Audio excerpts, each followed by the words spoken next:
Mirë se vini në kanalin ton, mos harroni të bëni subscribe dhe të klikoni si përzdiles për të marrë njoftimet më të reja. Faleminderit! Hudhra mund t'ju shpëtoj jetën, ja pse duhet të hani më shumë gjatë verës. Hudhra është një nga produktet që mund t'a gjejmë në tregjet e frutave dhe perimeve gjatë gjithë vitit. Megjithatë, si çdo produkt tjetër, edhe hudhra ka stinën dhe sezonin e saj. Ajo është e vogël, por punën e bën të madhe për organizmin e njeriut.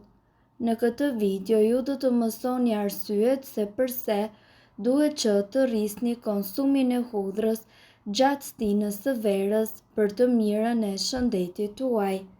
Këto janë arsye përse duhet të hani hudhër në verë. Hudhra ndihmon në mirëmbajtjen e funksionit dhe shëndetit të zemrës.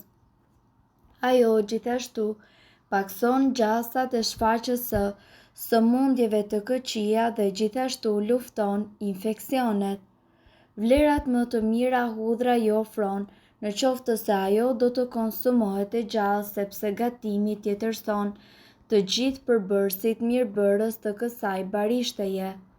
Ekspertët gjithashtu rekomandojnë ngrënien e të paktën 2 thelpinëve në ditë në mënyrë që ju të merrni përfitime të mëdha.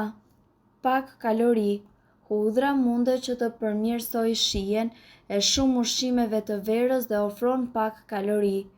Mjafton 1 ose 2 thelpi hudhër, jo vetëm për të gatuar diçka të shijshme, por edhe për të marrë kështu vlerat e nevojshme. Hollon gjakun. Gjaku i njeriut mund të trashet më shumë gjatë verës, kur trupi humbet ujë nëpërmjet djersitjes dhe njerëzit duhet që të pinë më shumë ujë që të hidratohen. Hudhra njihet si një ndër perimet më të mira për hollimin e gjakut, madje ajo shmange dhe trompozën. Vitamina C. Gjatë verës njeriu duhet që të ketë prioritet marrjen e vitaminës C, si edhe nëpërmjet ushqimeve, ashtu edhe nëpërmjet suplementeve. Lëkura ka më shumë nevojë për këtë vitaminë sepse është gjatë gjithë kohës e ekspozuar ndaj rrezeve të dëmshme ultraviolet. Një racion prej 28 gram hudhër ofron dhe plotëson 15% të nevojës së dozës së rekomanduar ditore të kësaj vitamine kaq të rëndësishme. Antioksidantët. Hudhra është shumë e pasur me antioksidantë të cilët luftojnë dëmin që shkaktojnë radikalet e lira në organizëm.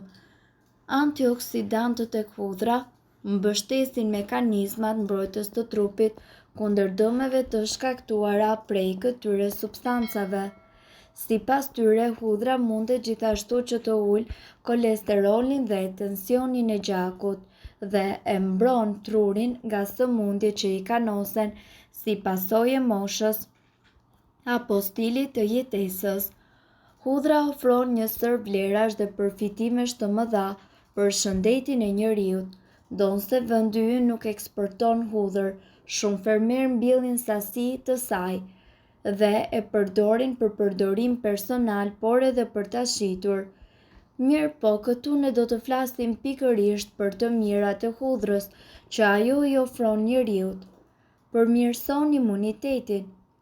Studimet klinike kanë treguar gjithashtu se hudhra shkatëron qelizat e dëmshme. Një studim i kryer në Shtetet e Bashkuara zbuloi se gratë të cilat hanë rregullisht hudhër, fruta dhe perime janë 35% më pak të rrezikuara nga sëmundjet e këqija të sistemit tretës. Kundër inflamacionit. Studimet gjithashtu konfirmojnë se vaji esencial i hudhrës lufton inflamacionin. Në qoftë se ju vuani nga inflamacioni ose dhimbja e kyçeve apo muskujve, mjafton t'i fërkoni ato me këtë vaj dhe do të vëreni përmirësim. Shëndeti i zemrës. Studimet mbi rolin e hudhrës në uljen e kolesterolit vazhdojnë akoma. Të dhënat janë premtuese, thonë ekspertët, sipas të cilave hudhra mundet që të ketë ndikim pozitiv në zgjerimin e enëve të gjakut dhe uljen e tensionit të gjakut. Ekspertët rekomandojnë konsumin e 4 gram hudhre në ditë, një thelpi hudhër, për të ulur rrezikun e sëmundjeve të zemrës. Por kujdes, duhet që të kenë edhe personat me tension të ulët, pasi hudhra mundet të ndikojë në uljen e tensionit të tepërt të gjakut. Flokët dhe lëkura. Hudhra është e pasur me antioksidan dhe është efikase kundër baktereve. Ajo e pastron lëkurën prej tyre dhe zgjidh gjithashtu problemin e akneve. Gjithsesi, ne ju këshillojmë që ju të konsultoheni me dermatologun tuaj. Hudhra është gjithashtu efikase kundër mykut, sidomos në zonën e këmbëve. Vlerat e hudhrës përvetësohen më mirë nëse ajo konsumohet e freskët dhe jo e gatuar.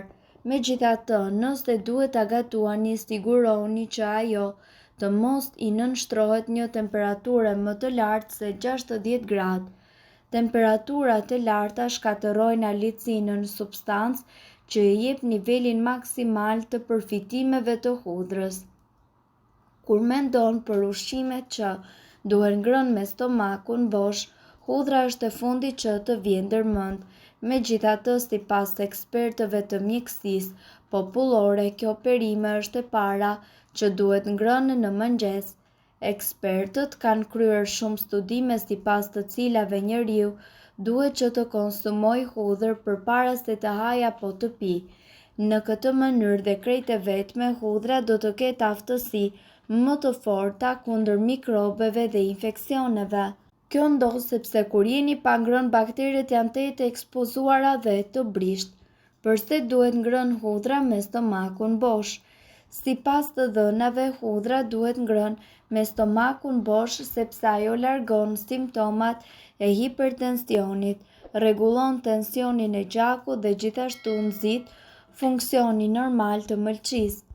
Ajo është ideale kundër problemeve në stomak, sidomos diarres. Ajo gjithashtu promovon një tretje të shkëlqyer dhe oreks të mirë. Hudhra vjen në ndihmë edhe kundër stresit dhe nervozizmit.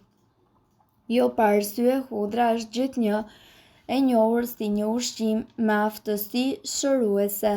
Në mjekësinë popullore ajo konsiderohet si një nga ushqimet më të mira për pastrimin e organizmit. Disa studime thonë se hudhra mundet që të ketë efekte anësore tek pacientët që marrin medikamente kundër sëmundjeve të këqija. Përfitime të tjera të cilat vijnë nga përdorimi i hudhrës. Sipas të dhënave, hudhra është e shkëlqyer për shëndetin e rrugëve të frymëmarrjes. Ajo është efikase edhe në parandalimin dhe në kurimin e tuberkulozit, astmës, bronchitit dhe kollës. Efikasiteti i hudhrës është i lartë nëse hahet e gjallë ose e pjekur në furrë. Atë ju mundet gjithashtu që ta përdorni edhe për përgatitjen e pomadave të cilat përdoren në raste të ftohurës. Hudhrën mund ta përdorni dhe në rastet e dhimbjes së dhëmbit, duke vendosur gjysmën e një thelpi hudhër mbi dhëmball. Kur ju dhëmb veshi, mundet që të shtrydhni pak hudhër dhe të hidhni 1 ose 2 pika në veshin që ju dhëmb. Përveç seshtinës së verës apo gjatë vakteve, tani e kuptuam se hudhra është një ushqim e cila duhet konsumuar në çdo stin të vitit. Mirë po, duhet të dini se këto informacione nuk kanë për qëllim të zëvendësojnë ilaçet e përshkruara nga mjeku. Para se ju të përdorni këto receta të mjekësisë alternative, ne ju sugjerojmë që të këshilloheni më parë me mjekun tuaj.